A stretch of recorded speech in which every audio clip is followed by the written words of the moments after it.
To reported news. ఈ రోజు మనం వినుకొండ నియోజకవర్గంలో ఉన్నాము. మనతో పాటు జనసేన పార్టీ సమన్వయకర్త నాగశ్రీను రాయల్ గారు మనతో పాటు ఉన్నారు. వినుకొండలో అభివృద్ధి పనులు ఇంకా సమస్యల గురించి వారి మాటల్లో మనం తెలుసుకుందాము. సార్ నమస్కారం. సార్ అందరికీ నమస్కారం అండి. సార్ వినుకొండలో ఈ 5 సంవత్సరాల్లో ఏమేమి అభివృద్ధి పనులు చేపట్టారంటారు? వినుకొండలో బొల్లా బ్రహ్మనాయుడు గారు వచ్చిన తర్వాత ఓన్లీ డొల్లా మాటలు డొల్లా వ్యవహారం తప్పితే ఎక్కడ కూడా అభివృద్ధి చెందలేదమ్మా. వినుకొండలో ముఖ్యంగా బొల్లా బ్రహ్మనాయుడు గారికి వచ్చిన తర్వాత ఏమి అభివృద్ధి చెందిందంటే గంజాయి అభివృద్ధి చెందిందమ్మా. దరిదాపు 10వ తరగతి పిల్లల కాలం నుంచి అందరూ కూడా గంజాయి తాగుతా వినుకొండని గంజాయి వినుకొండగా మార్చేశారు బొల్లా బ్రహ్మనాయుడు. బొల్లా బ్రహ్మనాయుడు గారి వల్ల వినుకొండకి ఎటువంటి అభివృద్ధి చెందలేదు. అంతకు ముందర జీవి ఆంజనేయులు చేసిన పనుల మొత్తాన్ని ఈయన పనులుగా చెప్పుకుంటా నేనే వినుకొండ మొత్తాన్ని అభివృద్ధి చేసుకున్నానని చెప్తున్నాడు. వినుకొండలో మన జీవి ఆంజనేయులు గారి కాలంలో చంద్రబాబు దగ్గర నిధులు తెచ్చుకొని 159 కోట్ల నిధులు వినుకొండకి తీసుకొచ్చారు. ఆ నిధుల ద్వారా ప్రతి ఇంటికి మంచినీళ్ళ ట్యాపులు ఉచితంగా వేస్తామని ఆ రోజు చెప్పారు. కానీ బొల్లా బ్రహ్మనాయుడు 5 సంవత్సరాల్లో అలాంటి పనులేం చేయలేదు. అది రేపు జీవి ఆంజనేయులు గారు ఎమ్మెల్యే గారు కాగానే ఆ పనులన్నీ ఉచితంగా ప్రతి ఇంటికి మంచి ట్యాప్ వేస్తారు. వినుకొండకి నీటి సమస్య లేకుండా ఆంజనేయ గారు చూస్తారు. బొల్లా బ్రహ్మనాయుడు గారు చెప్పే మాటలన్నీ కూడా ఓన్లీ మాటల వరకే ఉంటున్నాయి, ఎక్కడా చేతలు పట్టలేదు. వినుకొండకి గ్రౌండ్ తీసుకొస్తానన్నాడు. ఆ మట్టి మొత్తం ఆ బ్రిడ్జి ఓవర్ బ్రిడ్జి మట్టి తీసుకెళ్ళి ఆ గ్రౌండ్ వేసి బిల్లు చేసుకుని డబ్బులు తీసుకున్నారే కానీ స్టేడియం కట్టలేకపోయాడు. ఒక 5-6 కాలేజీలు తెస్తానన్నాడు, ఇంజనీరింగ్ కాలేజీ తెస్తానన్నాడు, పాలిటెక్నిక్ కాలేజీ తెస్తానన్నాడు, తర్వాత మైన్స్ కాలేజీ అన్నీ తీసుకొస్తానన్నాడు. అన్నీ చెప్పడమే కానీ ఈ రోజు దాకా కూడా ఏం చేయలేకపోయారు.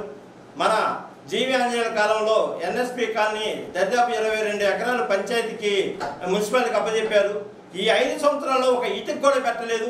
మళ్ళా నేనేదో అభివృద్ధి చేశాను నేనేదో చేశానని బొల్లా బ్రహ్మనాయుడు గారు ఓన్లీ మాటలు చెప్పడమే తప్పితే బొల్లా బ్రహ్మనాయుడు గారు వినుకొండకి ఏమీ చేయలేదు. వినుకొండ చాలా సమస్యలు ఉన్నాయి.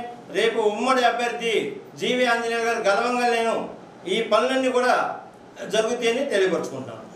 జీవి ఆంజనేయులు గారు 10 సంవత్సరాలు వినుకొండకి ఎమ్మెల్యేగా పనిచేశారు. ఆయన ప్రతి సామాన్యుడి కూడా అతని దగ్గర పోయి ఏది చెప్పినా ఏది చేసినా ఎవరైనా సరే ఆయన దగ్గర పోయి సమస్య చెప్పుకోవటానికి ఎవరైనా పోయి చెప్పుకోవచ్చు. ఆ సమస్యలు విని దరిదాపు అన్నీ కూడా పరిష్కారం చేసే విధానంగా జీవి ఆంజనేయులు గారు ఉంటారు. అదే బొల్లా బ్రహ్మనాయుడు గారు సామాన్యుడు మాట దేవుడు ఎరుగు. ఆయన దగ్గరికి ఆయన పార్టీ సర్పంచులు ఎంపీపీలు జెడ్పీటీసీలో పోయి మాట్లాడేంత ఇది లేదు. ఎవరి మాట ఎండు ఆయన చెప్పిందే వేదంలాగా ఆయన చెప్పిందే ఇదిలాగా చేస్తున్నాడు.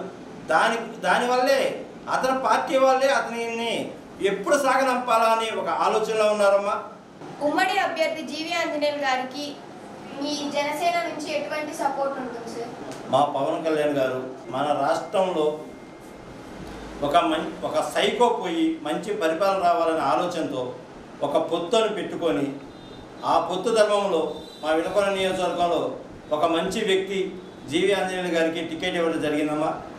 మన వినుకొండ నియోజకవర్గంలో మా జనసేన చాలా బలంగా పనిచేస్తుంది, బలంగా ఉంది. మా ఓట్లన్నీ కూడా టీడీపీకి ట్రాన్స్ఫర్ అయ్యి జీవి ఆంజనేయులు గారిని మేము 40,000 మెజారిటీ గెలిపించాలని కోరుకుంటున్నాం.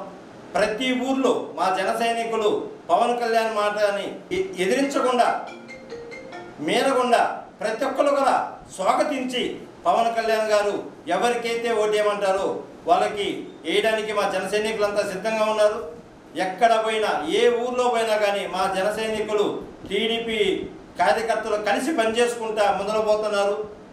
వినుకొండలో జీవి ఆంజనేయులు గారిని దరిదాపు 40,000 మెజారిటీతో గెలిపించి జన సైనికుల సత్తా ఏందో మేము చూపించబోతున్నామమ్మా.